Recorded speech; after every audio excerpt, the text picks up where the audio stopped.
Kita sebut saja Siska. Ini Siska ini bener-bener luar biasa karena apa?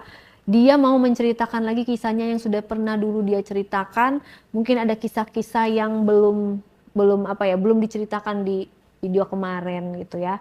Tapi sekali lagi disclaimer dulu, kalau ada kata-kata yang nyerempet-nyerempet ke 18 plus, ini semata hanya untuk pelajaran. Kita ambil hikmahnya, kita jadikan ini antisipasi supaya tidak terjadi terhadap kehidupan para penonton setia Diare. Jangan diikuti ya guys, ini hanya untuk menjadi pelajaran.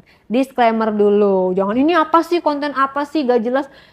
Tergantung persepsi kamu, pikiran kamu. Kalau pikiran kamu itu positif, pasti akan mengambilnya juga positif. Gitu. Sebelumnya aku mau nanya dulu.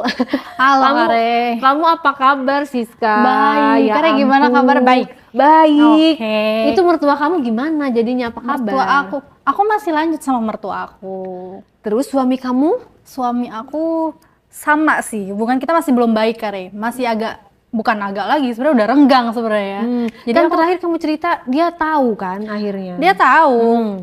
Karena renggang kan makanya aku sama papi kan, mutusin buat sama papi aku, papi mertua aku.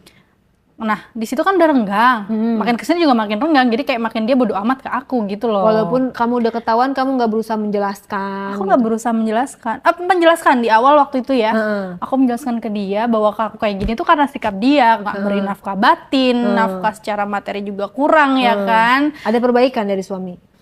Di ekonomi sedikit ya, naiknya sedikit. Tapi dari segi ranjang tidak ada? Malah makin nggak bikin aku puas di ranjang gitu. Jadi makanya aku lebih pro ke papi gitu. Makanya. Ya kan ini jadi masih sama si papihnya itu. Kalau kalian penonton setia Diare pasti tahu. Mudah-mudahan di podcast kali ini kita bisa bantu dia untuk stop, untuk sadar gitu. Tapi kita nggak tahu nih ceritanya apa lagi di sini. Kita dengerin dulu ya guys. Jangan menjudge yang yang buruk-buruk, yang kasar-kasar, karena setiap orang punya cerita yang berbeda gitu ya. Disclaimer dulu, nggak ada manusia yang sempurna. Kita dengarkan kisahnya, bukan untuk ditiru, untuk dijadikan pelajaran.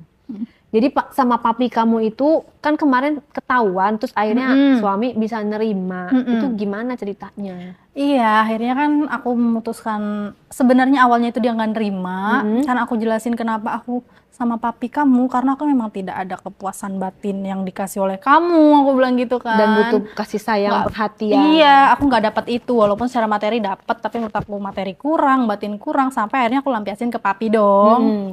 Dan di situ kan ternyata aku pikir sesaat gitu ya, cuman karena aku emosi sama suami aku, terus kayak nih loh, aku bisa loh sebenarnya nyari bahwa kalau kamu misalnya ada main di belakang atau gimana sampai akhirnya kamu gak ngasih nafkah batin aku di rumah, itu aku bisa loh sebenarnya nyari sendiri. Akhirnya sama papi kamu sendiri pun aku juga bisa buktiin itu kan. Terus sama papi itu cuman pengen ngebuktiin ke dia bahwa aku juga bisa loh dinafkahin orang lain, jangan salah loh. Iya, orang lainnya itu papi kamu sendiri lagi. Mertua aku sendiri ya kan. Kaget dong dia, maksudnya. Tapi di situ dia nggak marah, kayak ya udah sok aja gitu. Berarti dia nggak sayang sama kamu dong?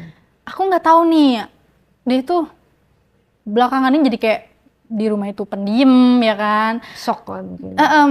Apa shock? Aku juga mikir apa shock karena kejadian ini atau memang dia udah nggak sayang aku, jadi bertanya-tanya terus gitu. Tapi bodoh aku kayak udah kesel banget gitu loh. Jadi ya udah aku sama papi aku aja. Jadi sampai sekarang tuh masih berlanjut gitu loh Kare. Masih berlanjut. Jadi masih satu rumah kalian? Masih satu rumah. Dan yang lebih pasti Kare kaget nih aku mau cerita. Dia itu jadi ngizinin aku buat sama papi itu, jadi dia juga ikutan jadi gitu. Masa sih? Iya.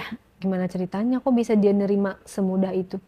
Kayaknya dia ada cemburu dikit, cemburu sedikit tapi. Emang awalnya gimana? Nah, awalnya tuh kayak ya udah, kalau kata dia kalau emang kamu nggak puas sama nafkah batin yang aku kasih di ranjang, kamu boleh cari. Oh ya udah, aku cari yang lain gitu. Aku tantang balik, tapi akhirnya sama mertua dia sendiri. Awalnya diem-diem, jadi akhirnya kegap dia, kebongkarlah di situ, jreng. Akhirnya dia kayak yang oh ternyata sama papi gue sendiri gitu. Ada kaget juga. Itu gimana bisa gitu? Nah iya, di situ papiku karena udah yang awal aku ceritain udah tahu ya. Di situ mungkin si papi tuh lagi pengen kayaknya sama aku. Hmm. Karena kebetulan aku lagi pakai baju yang lumayan seksi, Mm-mm. lumayan menggoda, jadi Emang pakai baju apa? aku pakai hot pants, pakai dia itu bukan tank top tapi BH yang memang agak segini gitu lah. Oh, Kayak BH buat ngencangin kayak gitu segitu. Aku pakai itu, terus aku lagi mau beli mie ayam, tapi mie ayam tuh masuk ke gerbang, jadi aku nggak sampai dilihat orang luar gitu. Emang keluarga aku sendiri aja gitu. Terus? Belum, tapi di meja makan, aku lewat aja gitu, terus dia kayak "Shh," gitu ya. Apa Pi? Aku bilang gitu kan, kayak ayo Papi kamu nggak ini ya, nggak sadar ya, maksudnya kan udah ketahuan toh nggak ada sepatah dua patah kata sama suami kamu. Dia minta maaf. Dia bilang gini, maaf kalau papi tuh begini di belakang kamu, karena papi sendiri juga bingung harus ngelampiasin hasrat papi tuh kemana, sedangkan kalau mau jajan di luar takutnya jorok. Jadi dia tahu aku kan bersih orangnya, maksudnya sama suami kamu doang. sama suami aku doang. Suami aku juga dapat aku perawan gitu kan. Jadi ya udah, dia maunya sama aku awal mulanya kayak gitu. Tapi tanpa permintaan maaf itu ada. Cuman tetap anehnya suami aku ini cuek loh. Cuek bebek. Dia punya selingkuhan. Aku sempat mikir kayak gitu, tapi aku belum ada bukti gitu loh Kak. Okay. Terus kalau aku lewat, aku beli mie ayam, aku ambil mangkok dulu ke dapur, ngelewatin meja makan itu sama dengan pakaian yang seksi itu. Sebab itu kayak gitu ya. Kenapa Pi? Burung. Terus suami ada di rumah? Suami di kamar. Terus disiul-siul itu kan. Apa Pi? Aku bilang, habis dari mie ayam kesini ya ke meja makan. Kata aku, oke, aku gituin kan. Akhirnya aku udah selesai beli mie ayam. Aku ke meja makan, aku tanya kenapa, ada apa? Aku bilang, tapi lagi pengen main yuk katanya. Main apa? Kata aku. Main congklak. Gitu. Kamu kayak nggak ngerti aja. Gitu. Kamu kayak nggak ngerti aja. Ngerti sebenarnya, aku lagi capek ya, posisinya tuh kayak malah lagi males, nggak pengen gimana sih gitu. Kan ada suami di kamar. Iya, ada suami di kamar juga kan, kayak aku bilang, kan papi tahu Hendy di rumah. Aku bilang, kan dia udah tahu papi begini sama kamu. Tapi kan nggak enak ya kalau misalnya disaksiin langsung ada orang, kecuali dia lagi kemana gitu ya. Kayak lebih leluasa aja, mau ngejegrang kayak mau apa, nungging. Boleh lah gitu ya kan. Jadi makan mie ayam tuh di situ? Makan mie ayam, terus aku bilang, papi kan ngajak ya gitu, enak-enak. Siang bolong lagi ya. Dasar tua-tua atau diri. Mang tuh. Terus akhirnya aku bilang, tapi aku tuh lagi males, Pi. Siska tuh lagi males, lagi capek banget, aku bilang gitu. Ayolah, papi kan gak pernah ya, gak nurutin kamu. Masa papi lagi kayak gini, lagi horny-horninya, lagi pengen-pengennya, udah di ujung gitu kata dia. Tapi kamu gak mau nurutin gitu. Gimana ya, lagi pula kan kita kalau mau ngelakuin Pi, kan ada Hendy, aku kasih pengertian kayak gitu ke papi. Ya nggak apa-apa, kan Hendy juga udah tahu gitu kan. Apa perlu nih papi kasih tahu ke dia, mumpung dia lagi ada di rumah. Papi samperin ke atas, dari situ aku cuman bodohnya aku tuh kayak bengong aja gitu antara mau dan enggak. Akhirnya kalau papi tuh kan tipenya kayak yang nggak perlu nunggu keputusan bilang iya atau tidak gitu. Dia langsung aja gitu ngambil keputusan sendiri. Namanya papinya kan pasti dia lebih menurut dia lebih leluasa kali ya untuk gimana sih. Hendy juga nggak terlalu banyak berkutik ya kan. Terus ke kamar tuh dia nyamperin suami aku.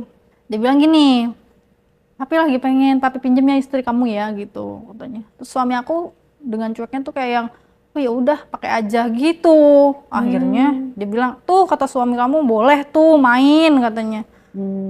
Ya udahlah, ayo aku makan dulu tapi makan, selesai makan ya udah dia kamar duluan, terus aku nyamperin. Terus?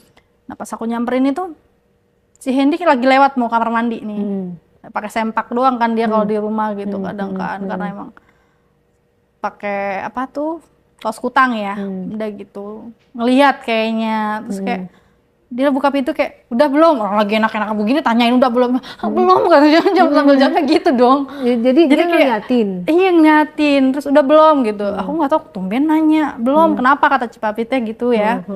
Katanya kayak yang udah belum kata si suami aku, terus kata papi belum, kenapa mau gabung, emang boleh gitu. Suami aku boleh kata papi, kata aku hah kata aku tuh gitu. Terus iya gitu kalau boleh mah katanya. Kamu mau ya udah nggak apa-apa ya. Akhirnya di situ aku ngelakuin. Nah itu bagaimana tuh caranya, maksudnya bertiga itu pembagiannya gimana? Pembagiannya Pembagiannya pertama kamu sama mertua kamu udah kan puas kan? Belum dong. Belum. Masih